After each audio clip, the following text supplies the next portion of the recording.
نحمده ونصلي على رسوله الكريم أما بعد فأعوذ بالله من الشيطان الرجيم بسم الله الرحمن الرحيم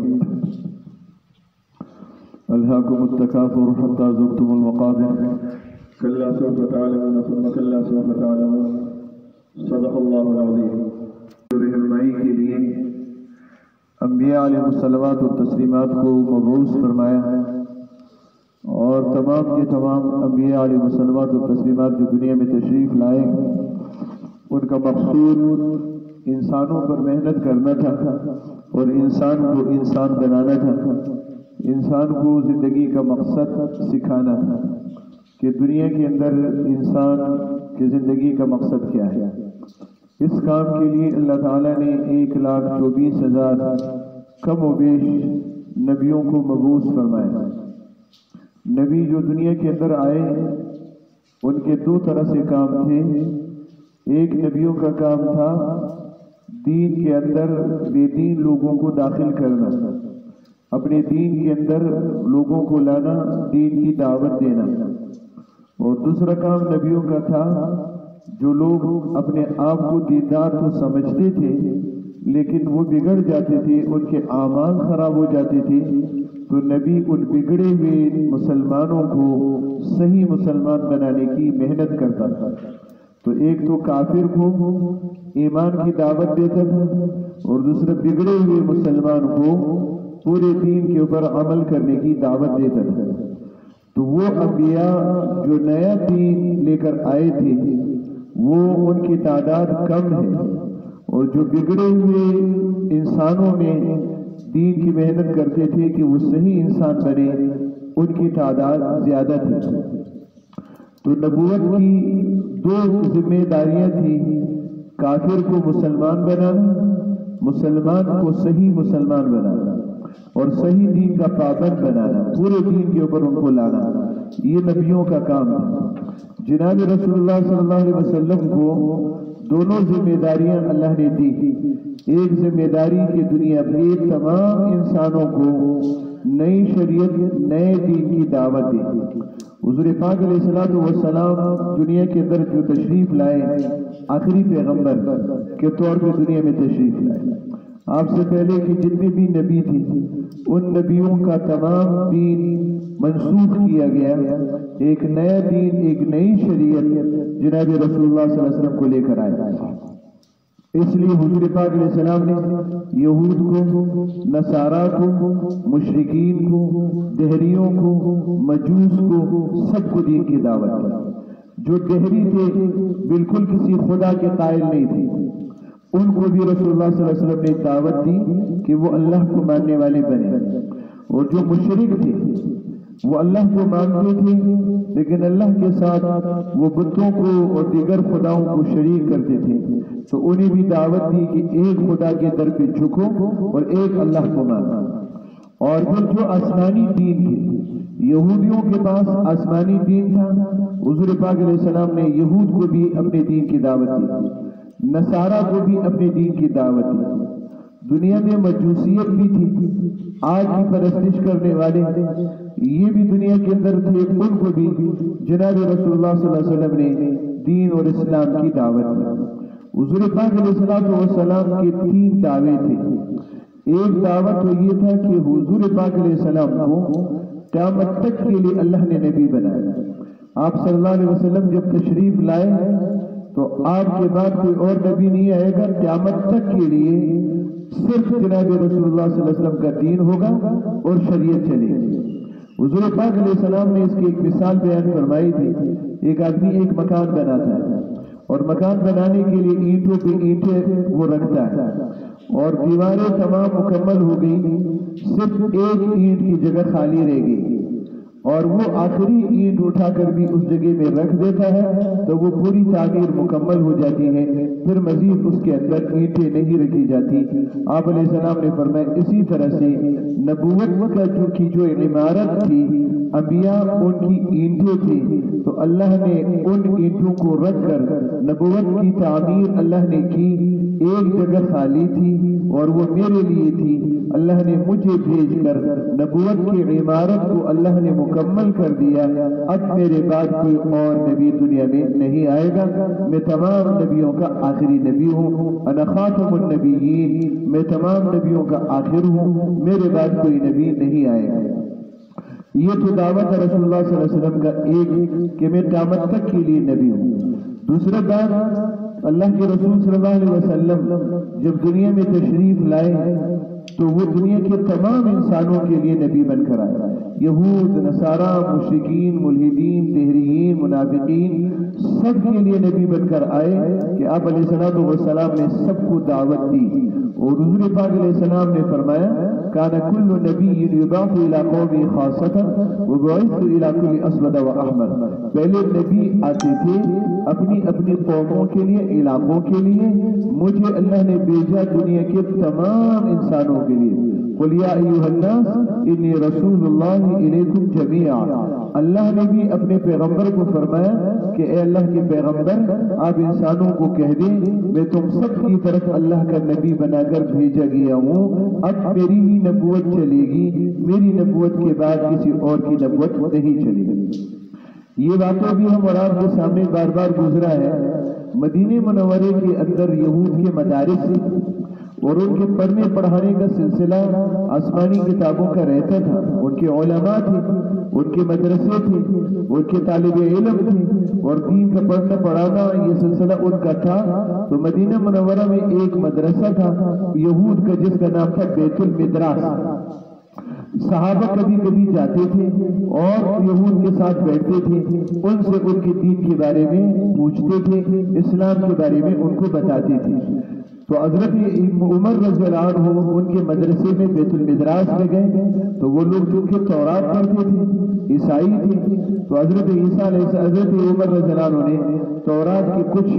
ورق ان سے لیے، کچھ صفحے ان سے لیے اور اللہ کے رسول صلی اللہ علیہ وسلم کے پاس لے آئے۔ حضور پاک علیہ السلام نے حضرت عمر رضی اللہ عنہ سے کہا کہ اے عمر تمہارے ہاتھوں میں یہ جو میں دیکھ رہا ہوں یہ کیا ہے؟ انہوں نے کہا کہ یا رسول اللہ یہ تورات کے کچھ اوراق ہیں اور میں ان کو بیت المدراس سے لے کر آیا ہوں تاکہ ہم اس کو پڑھیں، جو ان کے اندر اچھی باتیں ہوں گی وہ لیں گے اور جو باتیں خلاف شریعت ہوگی ہمارے دین کے خلاف اس کو چھوڑ دیں گے۔ حضور پاک صلی اللہ علیہ وسلم نے یہ سنا تو چہرے سے آپ صلی اللہ علیہ وسلم غصے سے چہرہ مبارک سرخ ہو گئی، رگیں آپ کی پھول گئی، اور آپ علیہ السلام نے فرمایا کہ تم بھی یہود کی طرح ابھی تک شک کے اندر ہو، جیسے یہود اپنے دین کے بارے میں شک و شبہات کے اندر مبتلا ہوئے،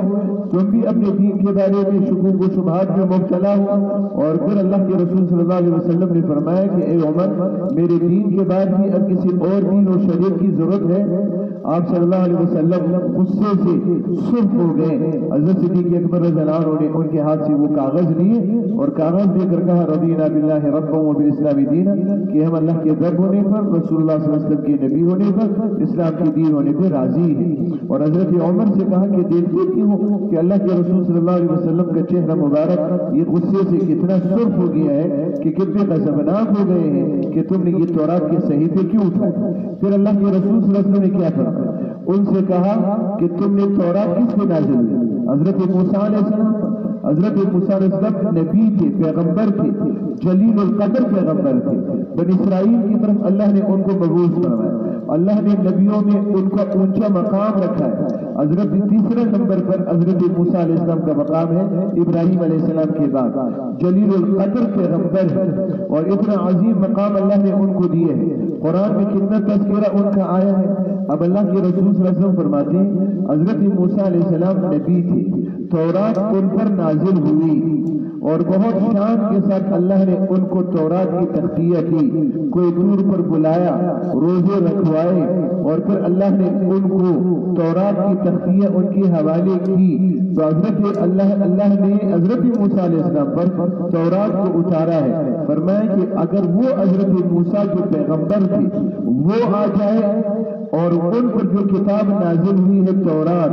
اور وہ اس تورات کو پڑھے پڑھے اور اس پر عمل کرے تو حضرت موسیٰ کو بھی نجات نہیں ملے گی۔ حضرت موسیٰ بھی اگر آئیں گے تو ان کو میری شریعت کا اتباع کرنا پڑے گا، ان کو بھی میرے ہی دین کے اوپر چلنا پڑے گا۔ جو دین میں لے کر آیا ہوں، اب نبی بھی اگر آ جائے تو ان کو نجات میرے دین پر عمل کرنے سے ملے گی، ان کو بھی میرے دین کے بغیر نجات نہیں ملے گی۔ حضرت عیسیٰ علیہ السلام اور آپ سب کا عقیدہ ہے آنے والے دنوں میں حضرت عیسیٰ علیہ السلام وہ آسمانوں سے اتریں گے، زمین کے اوپر آئیں گے، اور یہ اللہ کے رسول صلی اللہ علیہ وسلم نے بتایا بھی،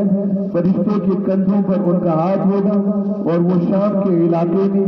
جامع مسجد دمشق کے ممبر پر مینارے پر وہ اتریں گے، ان کے لیے پھر سیڑھی لگائی جائے گی اور وہ زمین کے اوپر اتریں گے۔ نماز کا وقت ہوگا، امام مہدی امامت کے لیے ان کو آگے کرنا چاہیں گے، لیکن وہ کہیں گے کہ نہیں، امامت اس امت کا حق ہے۔ امام مہدی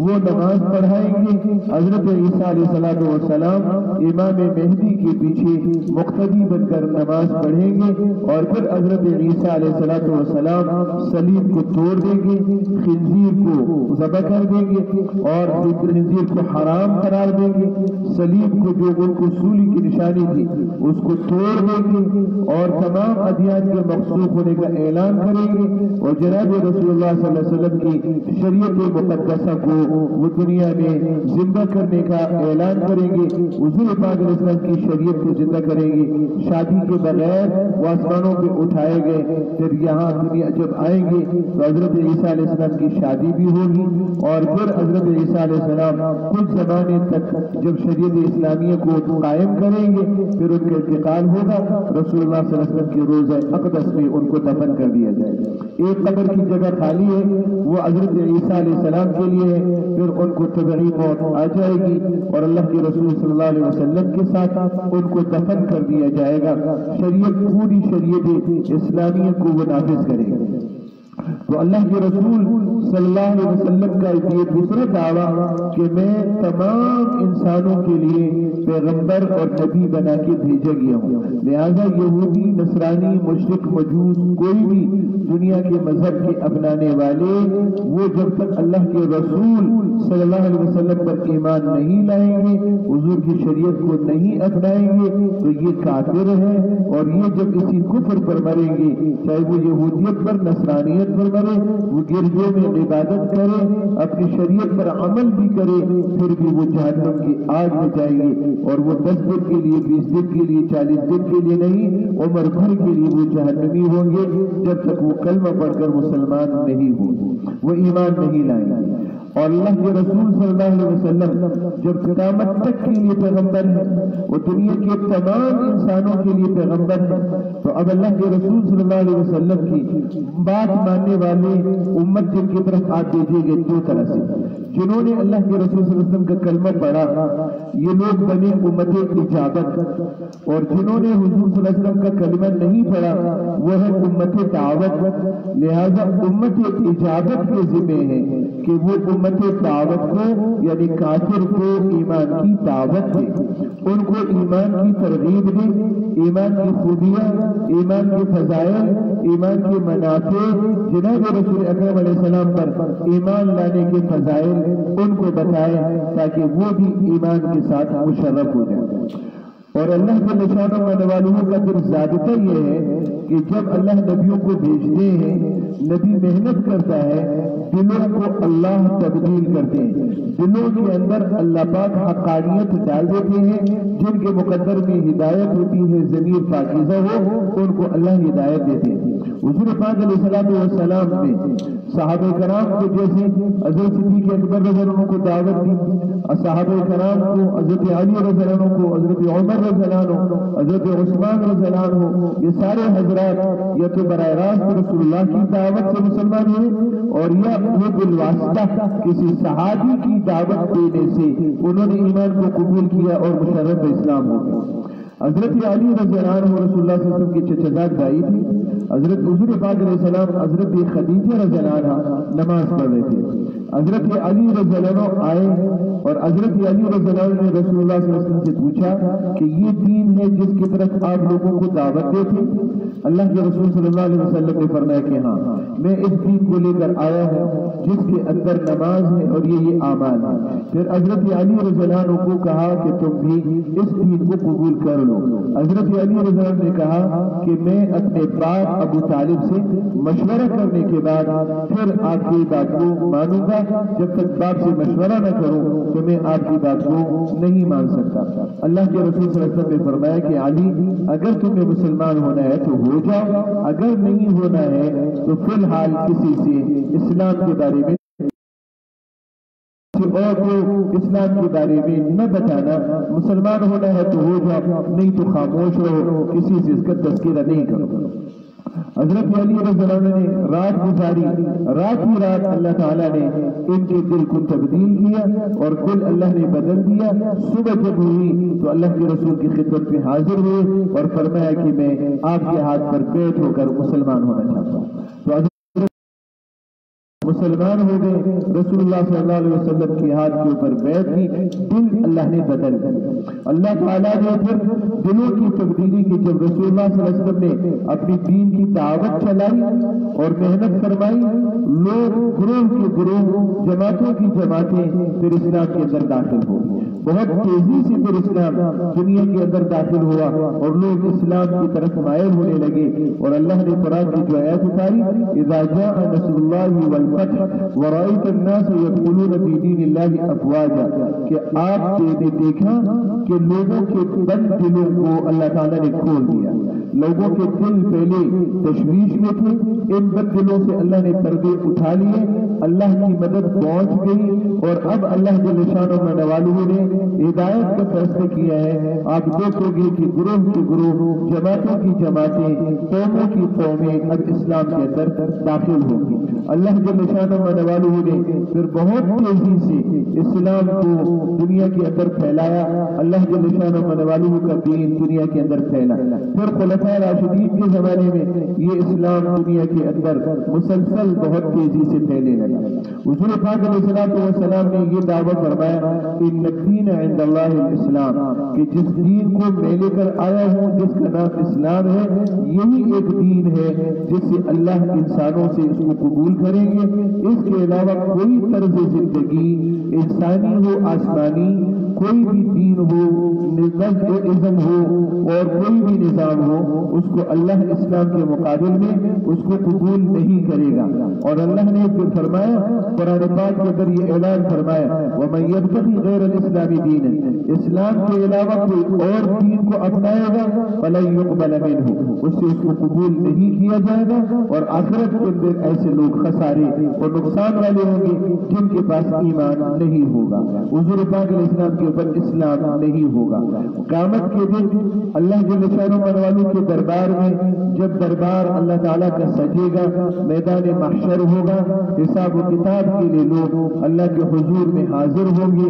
اس وقت اعمال بھی اللہ کے دربار میں آئیں گے۔ آپ صلی اللہ علیہ وسلم کی ایک حدیث ہے، نماز اللہ کے پاس آئے گی اور کہے گی کہ اللہ میں نماز ہوں، تو اللہ فرمائیں گے کہ انک علی الخیر، کہ تو بہتر عمل ہے، لیکن آج صرف نماز پر فیصلہ نہیں ہوگا، زکوٰۃ آئے گی، یہی سوال و جواب ہوگا، روزہ آئے گا، حج آئے گا۔ اللہ فرمائیں گے کہ آج کے دن میں فیصلہ صرف نماز پر، روزے پہ نہیں، آج کے دن میں فیصلہ اسلام پر کروں، مکمل اسلام پر کروں۔ جو مسلمان ہوگا اور جو مومن ہوگا اور مسلمان ہوگا، جس کے معنی میں نے کل آپ کو بتا دیے تھے، ایمان کے نام معنی اللہ اور اس کے رسول پر اعتماد کرنا ہے، اور اسلام کے معنی اپنے آپ کو اللہ اور اس کے رسول کے حوالے کر دینا ہے۔ اگر اعتماد نہیں ہے تو اس ایمان نہیں ہے، اور اگر اعتماد ہے لیکن اپنے آپ کو حوالے نہیں کرتا اللہ اور اس کے رسول کے، تو پھر یہ اسلام اور یہ آدمی مسلمان نہیں ہے۔ اور اللہ جل شانہ والہ دین کے بارے میں بہت حساس ہے۔ عملی طور پر کسی سے کمزوری دین کے بارے میں ہو جائے تو یہ قابل برداشت ہے، لیکن انسان کا دل کسی دین کی طرف مائل ہو جائے یہ ناقابل برداشت ہے۔ اور میرے دوستوں علماء فرماتے ہیں دیکھیں ایک عبادات ہے اور ایک انسان کی تہذیب ہے، انسان کی ظاہری ڈھانچہ ہے، شکل و صورت ہے اور انسان کا جذبہ ہے۔ زیادہ اللہ کے ہاں جو دیکھی جاتی ہے وہ انسان کا جذبہ دیکھا جاتا ہے، اور دوسری بات یہ ہے کہ انسان عملی طور پر زندگی کی اختیار کرتا ہے۔ عبادات میں اگر کمی ہے لیکن یہ آدمی ظاہری طور پر تہذیب میں یہ جناب رسول اللہ صلی اللہ علیہ وسلم کا امتی لگتا ہے تو یہ اس کا اللہ کے رسول صلی اللہ علیہ وسلم کی شکل و صورت کو اپنانا اللہ کا وعدہ ہے، من تشبہ بقوم فہو منہم، جو جن کی مشابہت اختیار کرے گا انہی کے ساتھ اللہ ان کا حشر کر دے گا۔ یہ ظاہری حلیہ آدمی کو مسلمانوں کے مطابق بنانا یہ بہت ضروری عمل ہے۔ ظاہری طور پر کسی مسلمان کو دیکھ کے مسلمان کا لگنا کہ یہ مسلمان ہے، اس کی چہرے سے، اس کی شکل سے، اس کی وضاحت سے اس کا مسلمان لگنا مسلمان کے لیے ضروری ہے۔ اب اگر اس سے پھر اعمال کی کمزوری ہو جائے تو یا تو اللہ سزا دے یا معاف کر دے، لیکن اگر کوئی انسان اپنی ظاہری وضع اور قطع سے اور ظاہری شکل اور صورت سے اور اپنے ڈھیل ڈول سے یہ آدمی مسلمان نہیں لگتا، اگر تو پھر وہ نماز بھی پڑھتا ہے، روزے بھی رکھتا ہے، لیکن دیکھنے والا اس کو دیکھ کر اس کی ظاہری شکل و صورت اور ڈھانچے سے اس کو مسلمان نہیں سمجھ سکتا، تو ایسا آدمی اپنے آخرت کے اعتبار سے یہ آدمی بہت خطرے کے اندر ہوتا ہے۔ اس لیے کہ اس کو قیامت کے دن پھر مسلمانوں کی صف میں یہ انسان کھڑا ہوگا اور یہ جن کی شکل و صورت اپنائی گئی ہے ان کے ساتھ یہ انسان کھڑا ہوگا۔ اس لیے میرے دوستوں اپنے آپ کو اس طرح سے پیش کرنا کہ دیکھنے سے ایک مسلمان دیکھنے والے کو لگ جائے کہ مسلمان۔ اب دیکھیں جو ایک مسلمان کہ حضور پاک علیہ السلام کی تہذیب کو، شکل و صورت کو اپنا کر یہودیوں میں جائے گا، نصارہ میں، مشرکین میں، ملحدین میں، یورپ میں، مغرب میں، جدھر بھی جائے گا دیکھنے والا کہے گا یہ مسلمان لگتا ہے، اس کی شکل و صورت سے دیکھ کر کہے گا کہ یہ مسلمان لگتا ہے۔ اور اگر ظاہری طور پر اپنے آپ کو مسلمان ظاہری طور پر نہیں کرتا تو پھر جب یہود، نصارہ، مشرکین کسی کے سامنے بھی اس کو کھڑا کر دیں تو جب تک وہ کہے گا نہیں کہ میں مسلمان ہوں، اس کی ظاہر سے اس کا مسلمان ہونا یہ دلالت نہ کرتا ہو، تو ایسے آدمی کے لیے آخرت کے حوالے سے یہ آدمی خطرے کے اندر ہے کہ یہ قیامت کے دن اللہ کے دربار میں جس کو مسلمان سمجھا اور مسلموں کی فہرست کے اندر یہ آدمی شامل ہوگا۔ اب آدمی اللہ کے رسول صلی اللہ علیہ وسلم کی سنتوں کو اپنانے سے قیامت کے دن حضور پاک علیہ السلام کے ساتھ جھنڈے کے ساتھ یہ جھنڈے کے اندر داخل ہوگا، اس پہ کھڑا ہوگا کہ جس کا جذبہ اللہ کے رسول صلی اللہ علیہ وسلم جیسے بنانے کا ہوگا۔ تو اس میں میرے دوستوں ہمارے لیے اللہ تعالیٰ نے جناب رسول اکرم علیہ السلام کو پیغمبر بنایا اور ہم پورا دین اللہ نے ہمیں دیا ہے، اور اس دین کی دعوت دنیا کے تمام انسانوں کو دینا یہ مسلم امت کی ذمہ داری ہے، ہم اور آپ کی، کہ دنیا کے تمام انسانوں کو اسلام کی دعوت دینا اور اسلام کی طرف اس کو بلانا، اور اس اسلام کی طرف لوگوں کو بلانے کے لیے خود بھی اسلام کا پابند ہونا اور مکمل اسلام کے اوپر آدمی کا اعتماد اور بھروسے کا ہونا یہ ضروری ہے۔ اور یہ تب ہوگا کہ جب انسان دین کی محنت کے اندر لگے گا، خود بھی دین کی محنت کرے گا اور دین کی طرف لوگوں کو بلائے گا، تو اپنا اعتماد اللہ کے دین کے اوپر آدمی کا قائم ہوگا۔ اور خدا نہ خواستہ آدمی اگر دین کی محنت نہیں کرتا تو پھر اللہ کا ضابطہ اور قانون بھی یہی ہے کہ آدمی اپنے دین کے بارے میں قدم اس کے ڈگمگا جاتے ہیں، اپنے اسلام کے اوپر جمنا پھر آدمی کے لیے آسان نہیں رہتا۔ تو میرے دوستو اسلام کے اوپر جمنے کے لیے، آنے کے لیے میں نے کل بھی اور بار بار عرض کیا تھا رسول اللہ صلی اللہ علیہ وسلم کی 5 محنتیں ہیں جو آپ نے فرمائی. پہلی محنت، دوسری اور تیسری، یعنی دعوت کی، تعلیم و تعلم کی اور تزکیہ کی. یہ محنت رسول اللہ صلی اللہ علیہ وسلم نے مکے سے ہی پہلے دن ہی یہ تینوں محنتیں فرمائی تھی اور مسلسل یہ محنت آپ صلی اللہ علیہ وسلم نے کی.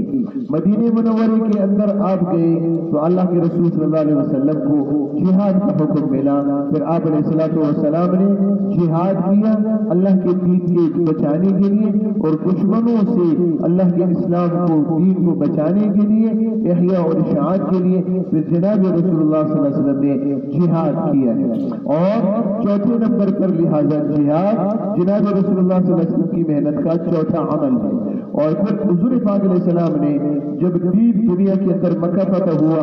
اور اسلام دنیا کے اندر بحرین میں، یمن میں، ان علاقوں میں یہ حضور پاک علیہ السلام نے ان علاقوں کو فتح کیا تو پھر اللہ نے حکم دیا کہ اب ان علاقوں کو اسلامی ریاست بناؤ، اسلامی مملکت بناؤ اور یہاں شریعت کا نظام نافذ کر دو اور اس کی جدوجہد اور محنت اور کوشش کرو. لہذا جناب رسول اللہ صلی اللہ علیہ وسلم نے پھر ان مفتوحہ علاقوں کو ایک اسلامی ریاست قرار دیا اور اس اسلامی ریاست کے لیے اللہ تعالیٰ نے احکامات نازل کیے اور 5 جب، اور اس کے لیے پھر رسول اللہ صلی اللہ علیہ وسلم نے محنت فرمائی، جدوجہد فرمائی. اور اس اسلامی ریاست کا جو نظام تھا وہ اسلامی نظام تھا اور اس اسلامی نظام کے قیام کے لیے رسول اللہ صلی اللہ علیہ وسلم نے جو محنت فرمائی اس کو رسول اللہ صلی اللہ علیہ وسلم کی سیاسی محنت کہتے ہیں. یہ آپ صلی اللہ علیہ وسلم کی سیاست تھی اور سیاسی جدوجہد تھی. اس لیے مسلمان کبھی اس کو یہ ذہن بنایا جاتا ہے کہ دعوت ایک ضروری عمل نہیں ہے. مسلمان داعی ہو اور مسلمان کافر کو دعوت دے اور یہ باقاعدہ امت کی ذمہ داری ہے. تو مسلمان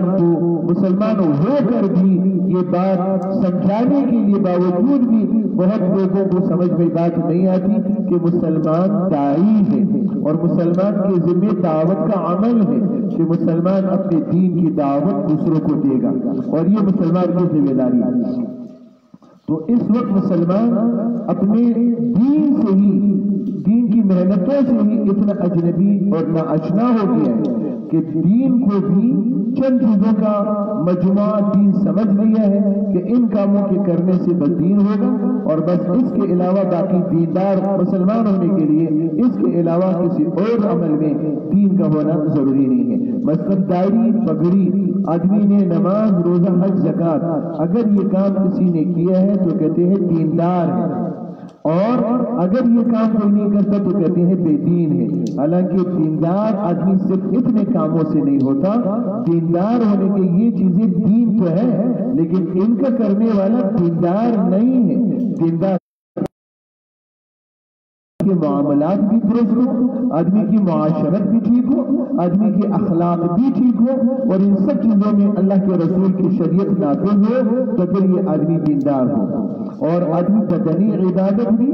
مالی عبادت بھی اور آدمی اپنے معاملات میں بھی شریعت کا پابند ہو تو یہ دیندار ہو. اسی طرح سے اب دیکھیں ہم جو یہ بیٹھے ہیں اور مسلمان ہیں اور اب ہم نے یہ سمجھتے ہیں کہ دین کی دعوت دینا میری ذمہ داری ہے اور یہ کام ہم نے کتنا کیا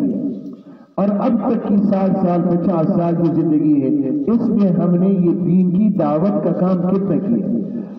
غیر مسلم اسلام میں آ جائیں، مسلمان پورے دین کے اوپر آ جائیں اور اس بات کی دعوت ہم مسلمانوں کو دیں، اس بارے میں ہمارا ذہن کتنا صاف ہے اور ہم کتنا سمجھتے ہیں. اور نمبر 2، دین کو سیکھنے کے لیے کہ آدمی دین کو سیکھے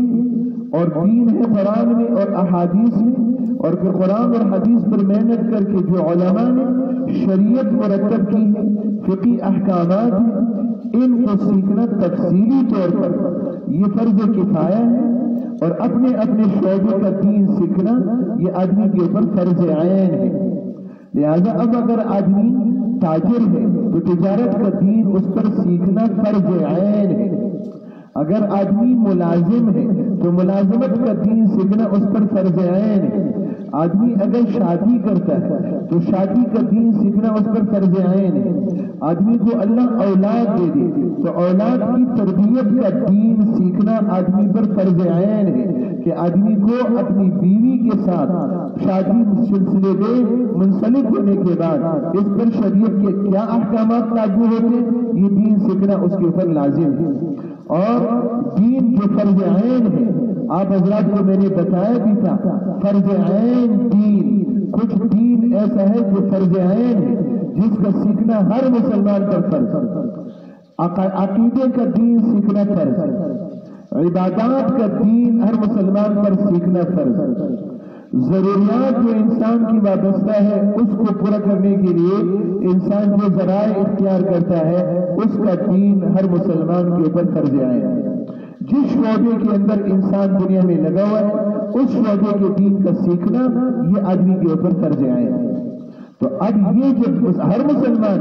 دین کو سیکھنے کی کوشش کرے گا, تجارت کے احکامات سیکھ رہے, ملازمت کے احکامات سیکھ رہے, طلاق و نکاح کے احکامات سیکھ رہے, حلال و حرام کے احکامات سیکھ رہے, تو مسجدوں کے اندر بوڑھے جوان سب طالب علم ہوں گے. ہر آدمی مسجد کا طالب علم ہوگا, بوڑھا بھی دین سیکھ رہے ہیں اور جوان بھی دین سیکھ رہے ہیں. جیسے صحابہ کے زمانے میں اس طرح سے تھا, مسجد کے اندر حلقے لگتے تھے, مسجد میں صرف نمازوں کے لیے نہیں آتے تھے, مسجد میں تلاوت ہوتی تھی, مسجد میں ذکر کے حلقے لگتے تھے اور مسجد کے اندر تعلیم و تعلم کا حلقہ لگتا تھا. رسول اللہ صلی اللہ علیہ وسلم کی مسجد مدرسہ تھا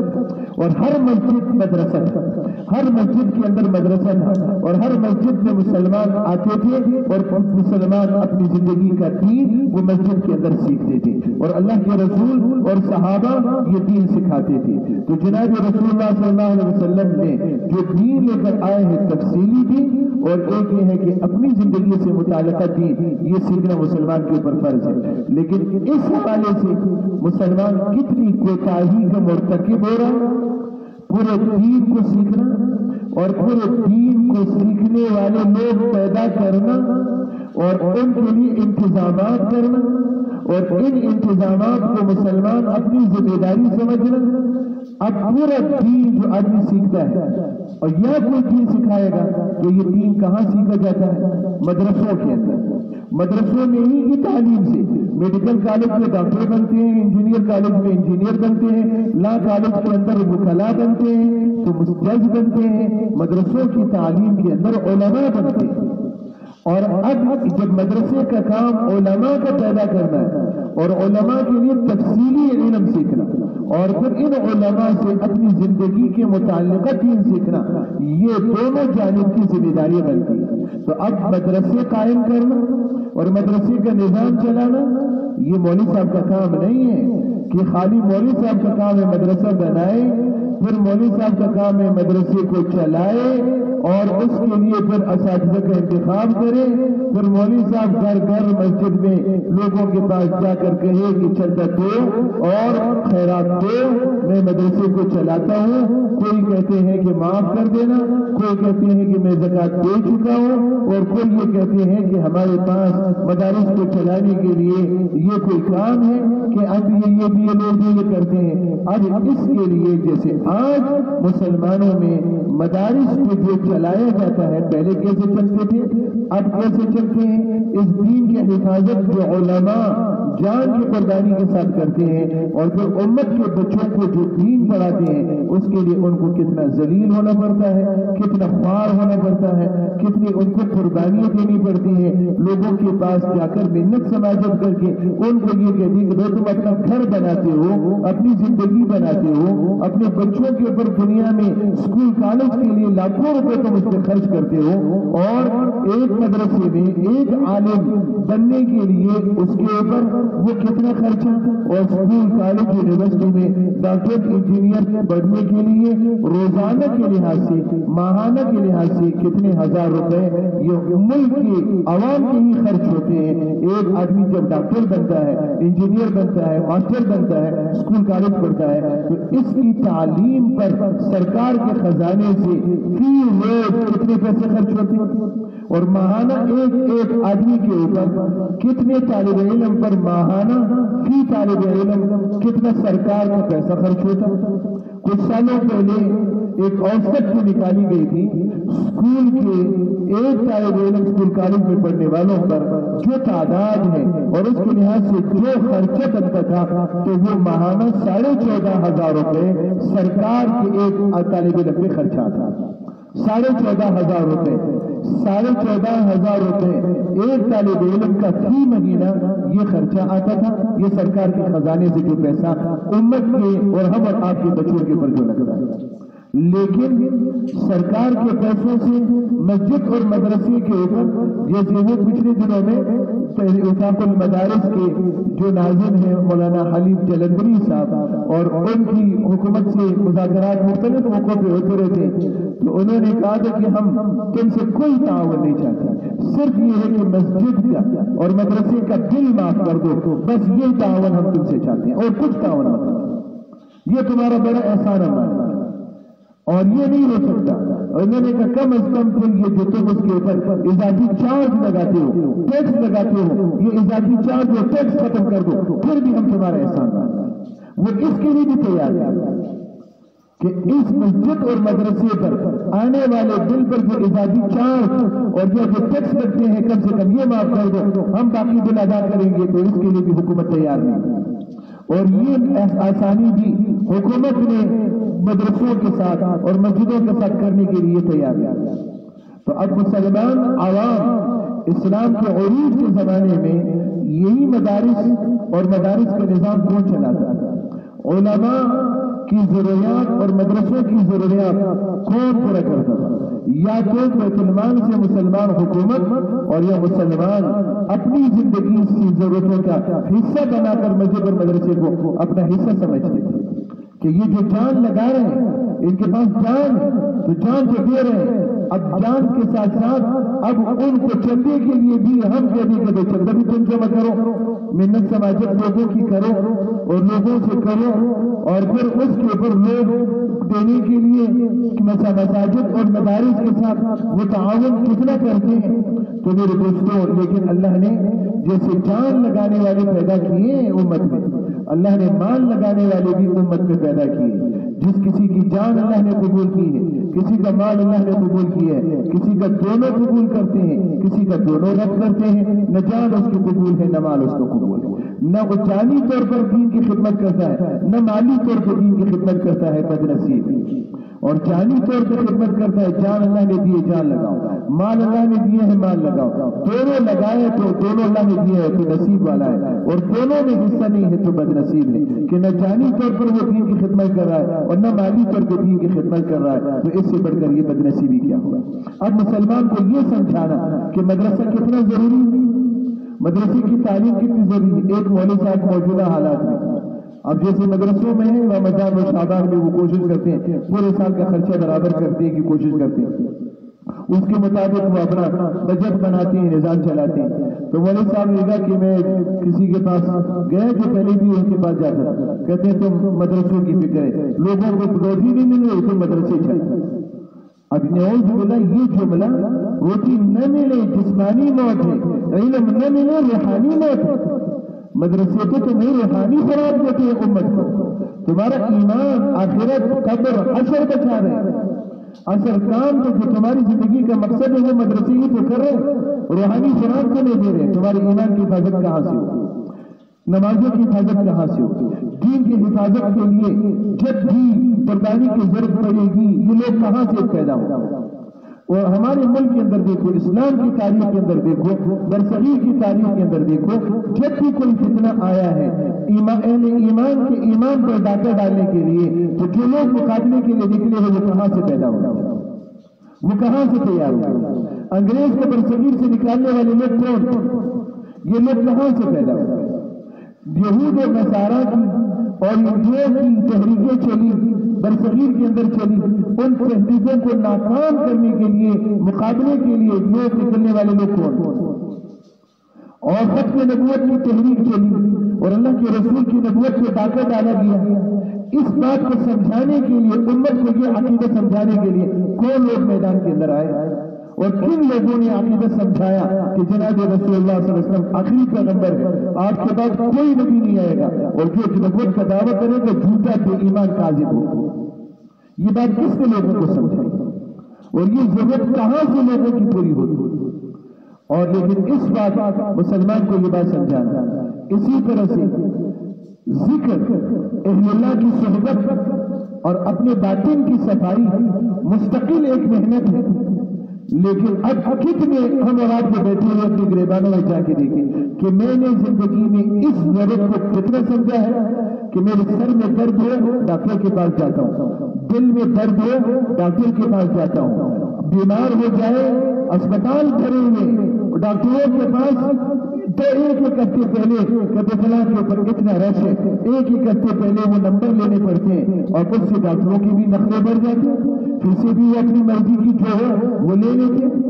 اور لاکھوں روپے روزانہ کے مریضوں سے لیتے اور مریض بھی دے کر دعائیں بھی دیتے، پیسے بھی دیتے، ہزاروں روپے کی دوائیں لے کے اور دعائیں بھی دیتے.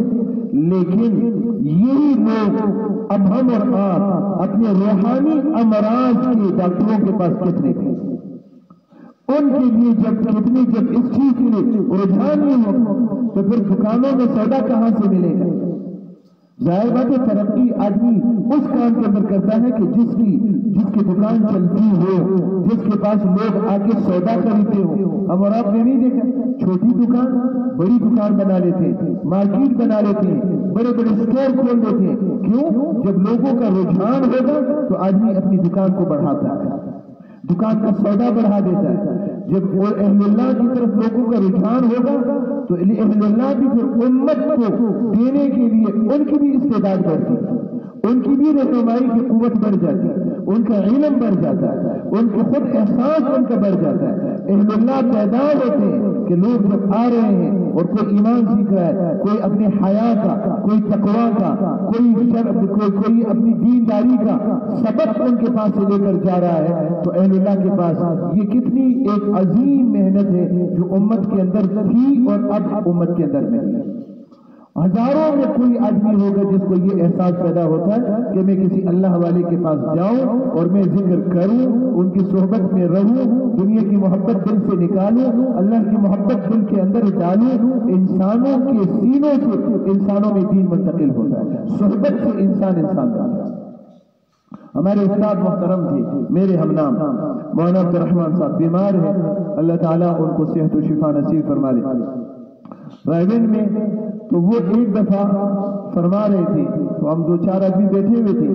تو انہوں نے صحبت کے اوپر کہ نیک لوگوں کی صحبت سے آدمی کتنی ترقی کرتا ہے. کہتے مولانا تھانوی رحمۃ اللہ علیہ سے کسی نے پوچھا یہ صحبت کیا چیز ہے، یعنی کسی کے قریب رہنا، کسی کے ساتھ رہنا.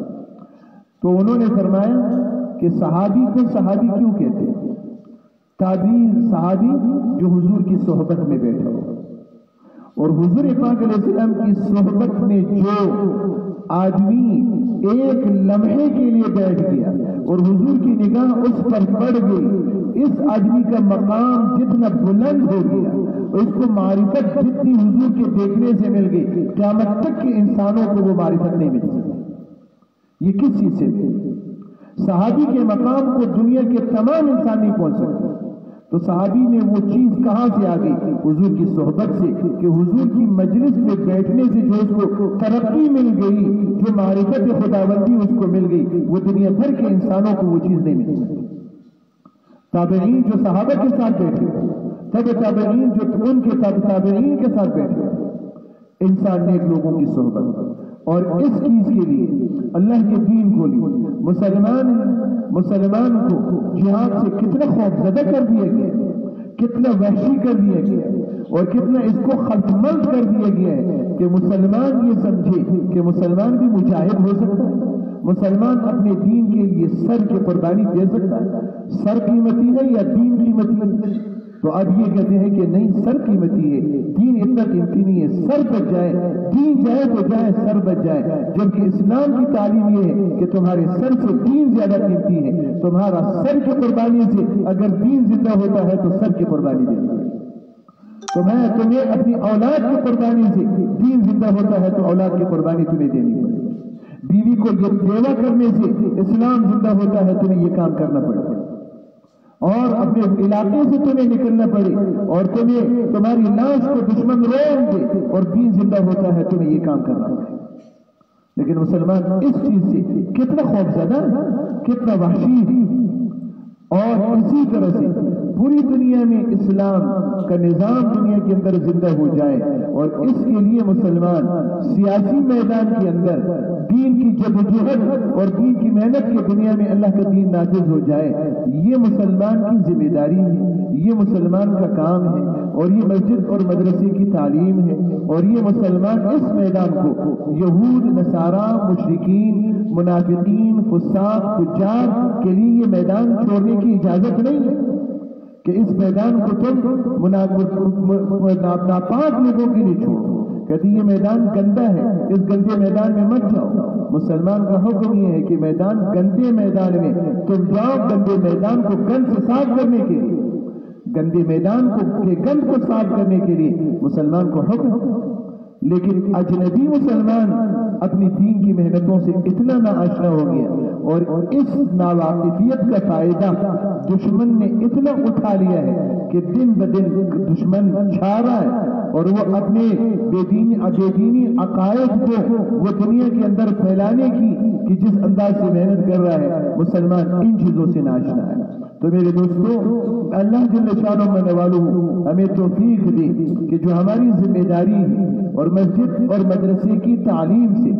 جو ایک مسلمان کو قرآن اور حدیث سے اپنے دین کو جس طرح سے سمجھنا چاہیے، اور پھر اپنی جناب رسول اللہ صلی اللہ علیہ وسلم کی محنتوں کو جس طرح سے سمجھنا چاہیے، اور پھر ان محنتوں کو محنت سمجھ کر اپنی جان و مال کی قربانی کے ساتھ آدمی کو ان محنت کے محنتیوں کا مددگار بننے کی جو ذمہ داری ہے، اللہ تعالیٰ توفیق نصیب فرما دے، اور پوری طرح سے دین کو سمجھنے کی اور سمجھانے کی جس طرح سے اس دین کا حق ہے، اللہ تعالیٰ ہم اور آپ سب کے لیے وہ تمام راستے آسان فرما. اللهم لك الحمد كما أنت أهله فافعل بنا ما أنت أهله إنك أهل التقوى وأهل المغفرة. اللهم لك الحمد كما ينبغي لجلال وجهك وعظيم سلطانك. جزا الله عنا محمدا ما وأهله. ربنا ظلمنا أنفسنا وإن لم تغفر لنا وترحمنا لنكونن من الخاسرين. اللهم أرنا الحق حقا وارزقنا اتباعه، وأرنا الباطل باطلا وارزقنا اجتنابه. اللهم وفقنا لما تحب وترضى، واجعل آخرتنا خيرا من الأولى. اے اللہ ہم سب کو گناہوں کو معاف فرما، چھوٹے بڑے دن رات سل و خلوت جلوت کے، جوانوں کے، بوڑھوں کے، مردوں کے، عورتوں کے، اے اللہ حکام کے، محکومین کے تمام کے گناہوں کو معاف فرما، پوری امت کو معاف فرما. اے اللہ ہم کو دین کی سمجھ نصیب فرما، اور دین کے پر چلنے والا بنا، پورے دین کو دنیا میں زندہ فرما. اے اللہ ہماری وجود میں، ہمارے گھروں میں، بازاروں میں، دفتروں میں، اے اللہ تمام اداروں میں دین کو زندہ فرما دے. عدالتوں میں اے اللہ کچہریوں میں دین کو زندہ فرما. اے اللہ تمام اداروں میں، اے اللہ تمام شعبوں میں، تمام طبقات میں، اے اللہ پوری طرح سے دین کو زندہ فرما. اے اللہ اس شریعت اسلامیہ کے بول کو بالا فرما. اے اللہ پورا دین پوری دنیا میں نظام کے طور پہ قائم فرما. دشمنوں کے اے اللہ سازشوں سے اے اللہ ہمیں اور ہمارے دین کو بچا دے. اے اللہ حرمین شریفین کی حفاظت فرما، مسجدوں، مکتبوں، مدرسوں، خانقاہوں، معبدوں کی حفاظت فرما، دینی نسبتوں کی حفاظت فرما. اے اللہ ہمارے سینے کو اے اللہ کھول دے، اسلام کے لیے ہمیں منشرح فرما دے، اور دین کی سمجھ ہمیں نصیب فرما دے. اے اللہ دین کی محنت کرنے والا ہم سب کو بنا دے. اے اللہ رمضان مبارک کا مہینہ ہے، اے اللہ دوسرے عاشری کا آخری دن ہے، اے اللہ مغفرت کے عاشرے کا آخری دن ہے. اے اللہ تو ہمارے اوپر اے اللہ ہماری مغفرت فرما دے، پوری امت کی مغفرت فرما، سب کی مغفرت فرما، چھوٹوں بڑوں کی مغفرت فرما. اے اللہ توبہ کرنے والوں کی توبہ قبول فرما. اے اللہ نہ کرنے والوں کی توبے کی توفیق عطا فرما. پوری امت کے اوپر رحم فرما، سب کی معافی کا فیصلہ فرما. اے اللہ ہمیں جہنم کی آگ سے نجات اور خلاصی اے اللہ تو نصیب فرما دے. اے اللہ جہنم والے اعمال سے اے اللہ ہمیں اے اللہ بچنا نصیب فرما دے. اے اللہ ہمیں دین کی تمام محنتیں سمجھا دے، اور تمام محنتوں کے کرنے والوں کی قدر عطا کر دے. اور اے اللہ دین کی محنتوں میں جان و مال کی قربانی کے ساتھ اے اللہ ہمیں لگنے والا بنا دے. اے اللہ ہماری جان کو، ہمارے مال کو، ہماری صلاحیتوں کو اے اللہ اپنے دین کے لیے قبول فرما، اور دین کی محنت کرنے والوں کا ہمیں اے اللہ مددگار بنا. اے اللہ ان کا دست و بازو ہمیں بنا، ہماری ہمارے بچوں کو دیندار بنا،